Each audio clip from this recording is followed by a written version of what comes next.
બેહોશીની મજા છે અને એની સજાવટ છે.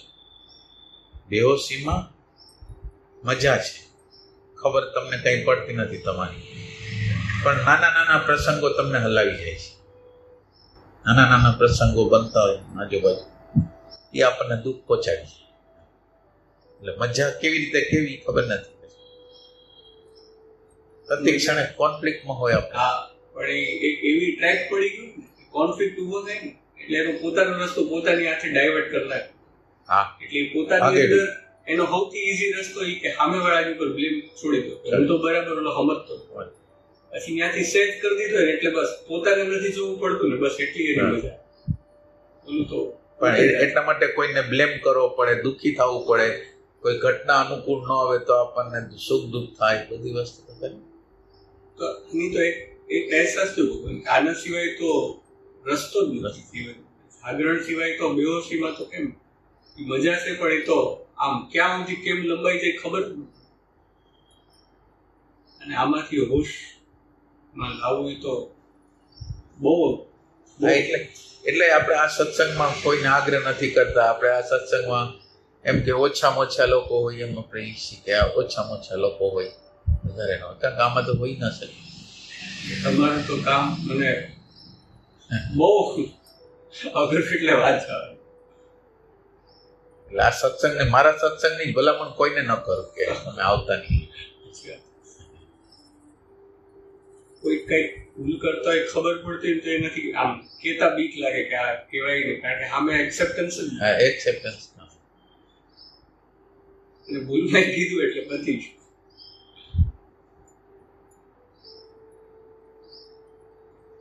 નકર મોટી મોટી વસ્તુ હોય, રાગ હોય, દ્વેષ હોય, એ દેખાતી ન હોય. શું માણસ સાધકને ન દેખાય, સિદ્ધ પુરુષોને ન દેખાય કે આ મારા રાગ છે, આ દ્વેષ છે, અહીંયા કામ કરવાનું છે. તમે વિચાર કરો કે એ જ કંઈ ખબર નથી પડતી કે આ જગ્યાએ કામ કરવાનું છે આપણે, એ જ ખબર ન પડે. તો આ બેહોશી એ કોઈને ના, એટલે એ કોઈને હોશ આપશે.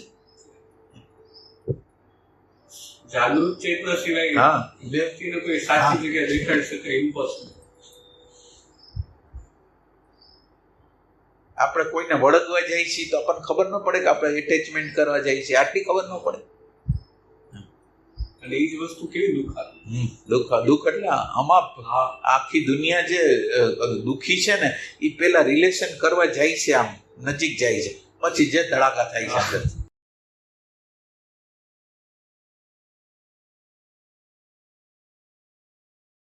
ભગવાને તો આવું માળખું આમ જ્યારે જેમ ઇવોલ્યુશનની પ્રક્રિયા થઈ હશે મને ખબર નથી, જ્યારે માનવનો સૌથી પહેલા આવ્યો હશે, જ્યારે પહેલો માનવ બન્યો હશે કોઈ, ત્યારે તો આવું માળખું તો નહીં હોય.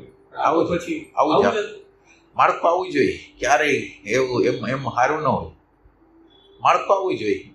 એટલે એની અંદર યુગ હોય કે એક અમુક સમય, કેમ આપણા અંતઃકરણની અમુક સમય સારી સ્થિતિ હોય, અમુક સમય ખરાબ હોય, અમુક તમસવાળી હોય, એમ હોય, યુગની જેમ હોય.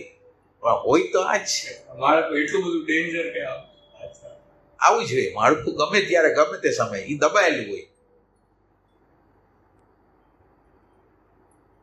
અને સેકન્ડના છઠ્ઠા ભાગ કાંઈક નાનકડું વર્ક થયું નથી કે કાંઈક ચાલુ થઈ ગયું, કાંઈક થયું નથી, કાંઈક ચાલુ થયું. ખાલી એક ખરખો વિચાર આવી જાય ને ભૂતકાળનો કંઈક, એ તમને હલબલાવી જાય. હા, અને ક્યાં સુધી લઈ જાય, પણ પછી જેવી હાજરી રહે પછી પાછું એ તો બહુ, અને ક્યાંથી ક્યાં કલ્પના કેમ જોડાઈ જાય કોઈ ખબર ને. બબડાટ શાંત થાય ખરા કોઈ દિવસ કે એવી કોઈ અવસ્થા આવે કે જેમાં બબડાટ નહીં એમ, એટલે તમે ઉપયોગ કરો તો એટલે તમને કઈ ઓબ્જેક્શન ન રહે ને એટલે તમે સુખી. બસ આટલું.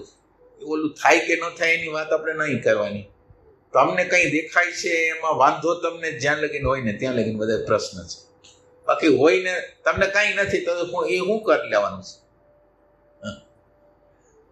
કરી શું લેવાનું છે? તમારા દ્રષ્ટિકોણથી તો તમને હેરાન કરે છે, તમે એને એમ કહો ખરાબ છે, બાકી એ કાંઈ નથી.